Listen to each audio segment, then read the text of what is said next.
Alright everybody, it is 12:41 a.m. and I'm going to talk like a weirdly flirtatious radio talk show host, and it is 90 degrees. It is a cool 90 degrees Fahrenheit in my apartment. I'm melting. My makeup is literally melting off my face. I got beads of sweat rolling down my forehead. I'm going to take a cold shower after this, and I want to get this video done as fast as I can. It's a field trip video though. I haven't done one of these in like a hot minute, and I'm really excited to be back too. There's a few things that are going to be going on in this video aside from me melting.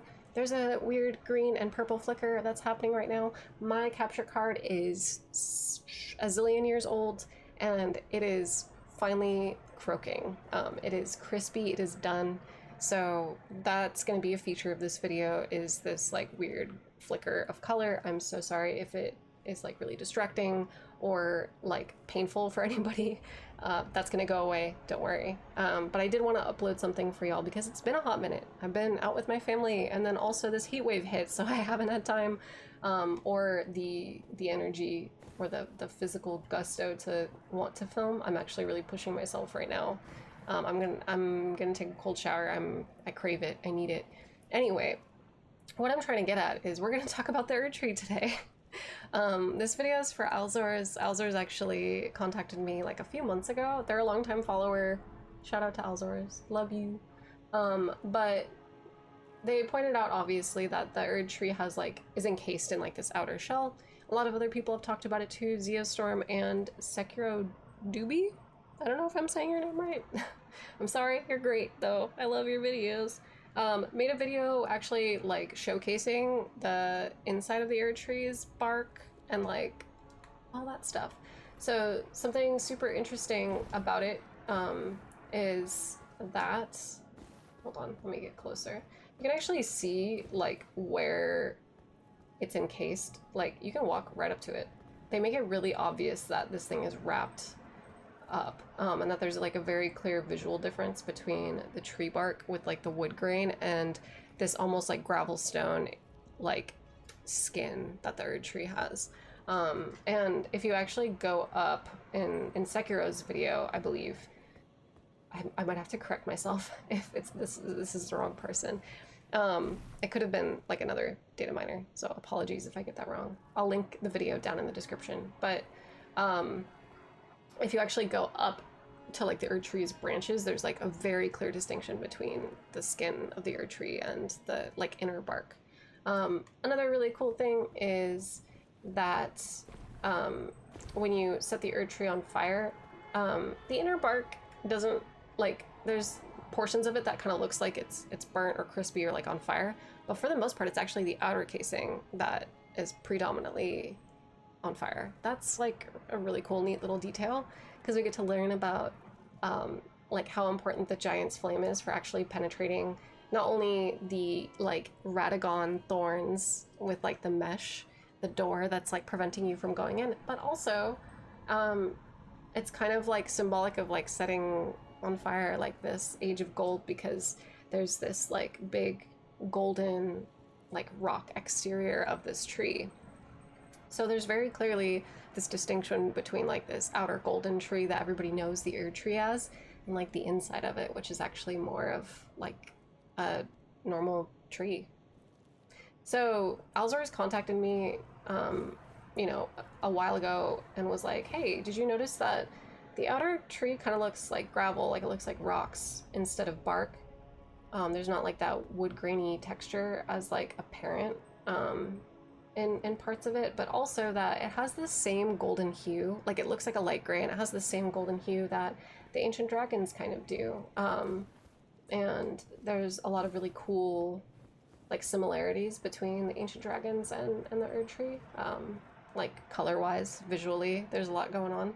And I was like, yeah, that's really neat. And then on a totally unrelated little errand that I was doing, I was taking pictures of all the like sculptures and like cool stuff for my Discord in Farum, Azula.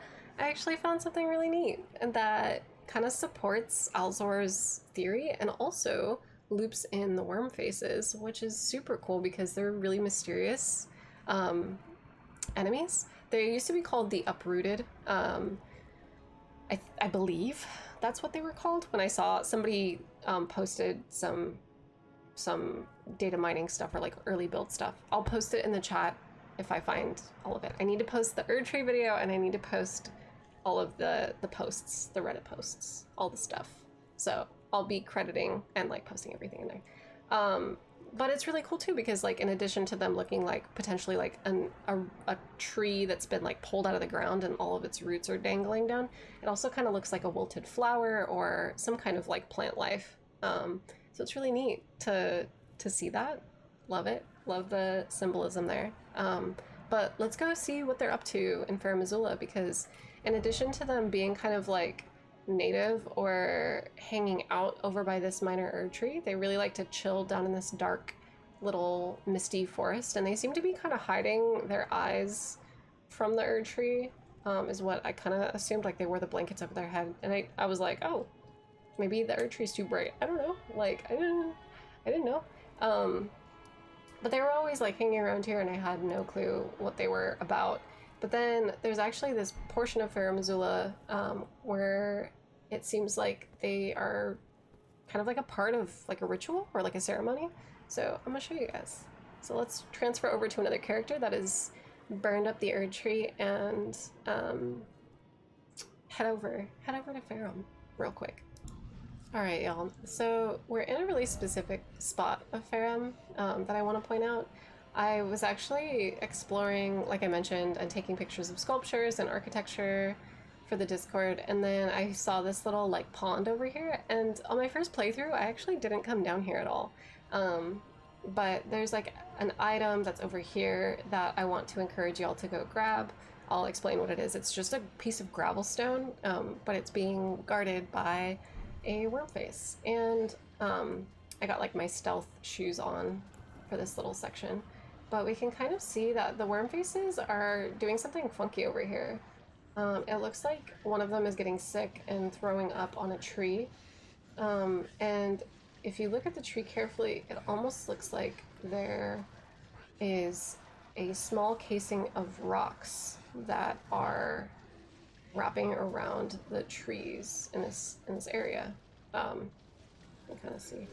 And I don't know, I couldn't tell what this Wormface is doing, like if maybe the vomit is like corroding the trees, or like maybe the vomit is creating the gravel stone. I don't have a clear answer for y'all. So if you want to come over here and investigate like what they're doing, please feel free. But unlike the other Wormfaces, these ones aren't wearing like too many blanket type attire, like too many blankets. The other Wormfaces seem like they're almost hiding their heads or hiding their eyes with the blankets. But these guys are wrapped in like this ceremonial garb that have these little emblems on them. I actually got a really close-up picture of the emblems. I haven't found anything in the game that they remind me of. The closest thing that I could think of is there's a portrait of Rykard before he's a snake, and he has some kind of weird emblems on himself. I don't know if they're connected. I need to actually double check, and I don't think that they are connected, but that was like the closest thing that I could find. So if any of y'all recognizes any of these patterns or emblems, definitely let me know. The stick that he's holding almost reminds me of the pattern on like the Godskin bracers, although I don't know.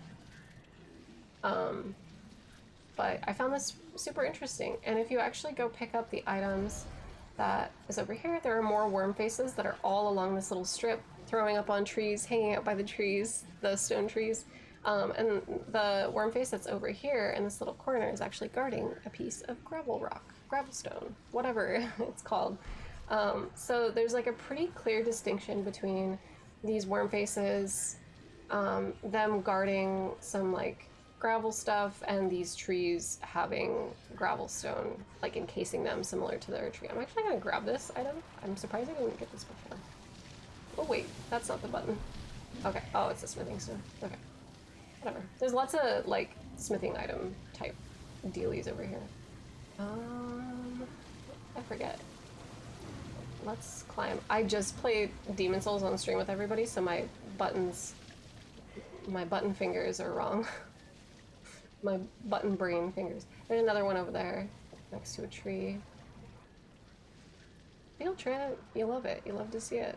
There's also some really cool little sculptures and murals around this area that I want to draw your attention to. So these guys are all over the place, these sculptures that are behind this ladder. And since Farum Azula is very ancient, I thought it was really cool because it gives us like a picture or like a timeline of when certain beings may have existed. So if Farum Azula is one of the more ancient civilizations, these guys almost look like misbegotten. They look like humanoid heads on little like beast bodies. But they have the same kind of facial structure as the misbegotten like humanoid face. They're kind of wide and like a little weird, but it's two of them and they're like hanging out by a tree. They're chilling. There's also sculptures of a king and his wife and a child. And I'll show you those too once we get to where I want to go. Wait, what are we doing? What am I doing? Where are we? Can I can't summon Torrent. I feel like I'm gonna die if I fall from there. Let me skip ahead in time until I get to you to the other side really quick. Hold on one sec. Hold on. Okay. So there's this little area, and there's more of the Wormfaces. Obviously, none of them have the blankets on. They seem like all of them, you know, there's obviously the ones that are throwing up on the trees, but a lot of them seem very distressed, is the vibe that I would say. Like this one's smashing its face into the ground. If they're called uprooted, it could be that he's trying to like root himself again, maybe? Or maybe something isn't going the way that they anticipated it to, so they're kind of freaking out. They just look crestfallen and a little sad. But they're hanging out over by this really, it's a cute little gazebo. I don't know. It's really like, this whole area is super interesting to me. It definitely stands out from the rest of Farum Azula and is like very oddly specific and like doesn't really lead anywhere.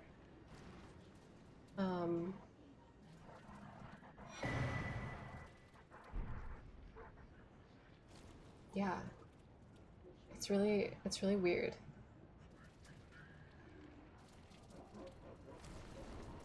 I also didn't realize, like totally didn't realize that I hadn't picked up a lot of these items on this character, so hopefully the gravelstone that's being like kind of guarded by that Wormface is still there. But more gravel trees. And they remind me a lot of the arch trees, and the stones, the arch tree and the stone motif in Dark Souls. So, for those of you that, if there are any of you that haven't played any of the Dark Souls games, and you have just played Elden Ring, in Dark Souls, in the beginning of time, before there was like humans and before there was other shit, there was dragons, and in addition to the dragons, there was also like arch trees and stone, so like gravel stone.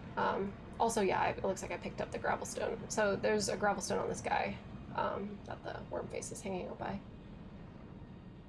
So there's gravel stones, there's smithing stones, there's all the rocks over in this little zone. But I kind of always saw that like whole motif of dragons and everlasting trees and rocks, the gray crags, and the arch trees as kind of being like, you know, before mankind was around, like the earth was around, like nature was around. There was like primordial forces that were around. And then obviously I talked to Trina, shout out to Trina too, on Twitter about this, but in Nordic mythology, there's the story about the conflict between fire and ice. And I actually want to talk about that a little bit too.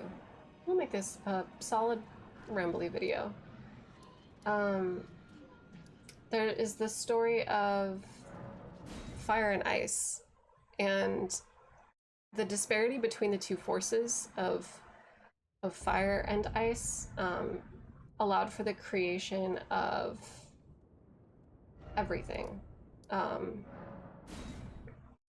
So the fire would melt the ice, and there was like these two opposites created like a whole new like domain or like world that existed between them.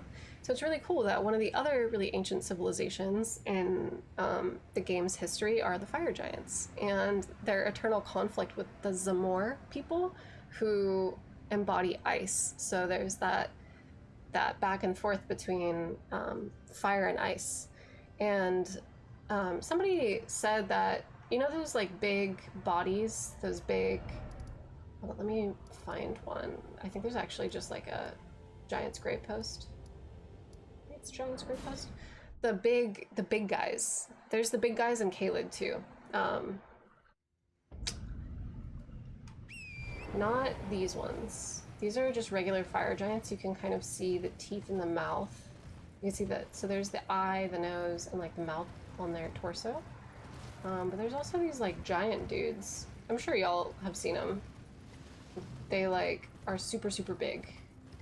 And I heard somebody compare them to Greek titans, who were encased in the world, and also responsible for like the natural forces in like Greek mythology. But in here's one. Yeah, here's one. In Norse mythology, along with that conflict of fire and ice, there are also, or is also, a singular giant who, when he died, his body created like the earth, created Midgard, which is like the lands between. So it's really cool that we get to see like all these like gigantic torsos that are really, they definitely are like way bigger than the giants and the trolls in this game, for sure. Like the this guy's pretty big. This guy's pretty big. You know, and like the fire giant that we fight is like quite large, but these kind of like titan dudes are much bigger than all of these. So there's like a very clear discrepancy like between that, but it's cool to see like that Nordic motif with like the fire giant's design and like Godfrey's design. You got like the Viking warrior guy, but also that conflict between fire and ice, which is also really in line with Norse mythology. And then also the giant who died and his body became the lands between. So that's really cool. It's cool little references. Another cool, neat little reference that I love that is like really obscure and kind of weird is that Loki, the god of mischief, is known to shapeshift and also is known to change gender. This is obviously not Marvel Loki. This is actual Norse mythos Loki. And Loki could change into like a woman, and was often depicted with blonde hair, but through some confusion, sometimes Loki is depicted with red hair. And the reason for this is because Loki, L-O-K-I, is often confused with Logi, L-O-G-I, which is a fire giant.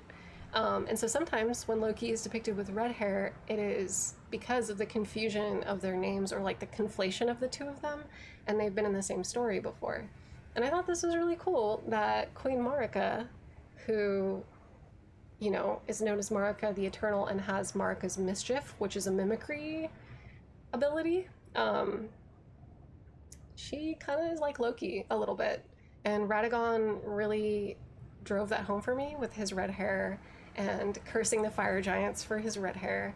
I thought that was like really weird, like a really like obscure reference, because it's more of like a it's like a historical fault for Loki to be depicted with red hair. And it's really cool too because if we go to a lot of the churches, any of the churches with Radagon's statues, he's depicted with, I think it's Bellum, was the one that people in my Discord would go to for pictures. Oh, I forget where it is. It's like somewhere over here. Bellum Church, there we go. You can see Radagon with blonde hair in the statue. So that's, you know, oh my god, I almost fell. Oh, Torrent, I missed you. Demon Souls has been really, I love Demon Souls, obviously it's my favorite one, but like, Torrent really, if they ever sell Torrent plushies, I'm sold, I'm done, it's over for me. But yeah, you can kind of see that there's like a golden hue to Radagon's statue on his hair and like his jewelry. Nim I think was the one who pointed that out. Nim also is like the jewelry master in the Discord, so props to Nim too. But love to see it, love to learn more about Wormfaces. Let me know if y'all find anything else about those special Wormfaces that are wrapped in like those emblems and that don't have the blankies. I hope that this was like interesting. It's not really necessarily like my symboly symbolism videos. It's I just like to go stare at things. So I hope that you enjoy this video format too, and I'll be back with better equipment in the future. Thank you. I'm gonna go take a cold shower. Goodbye.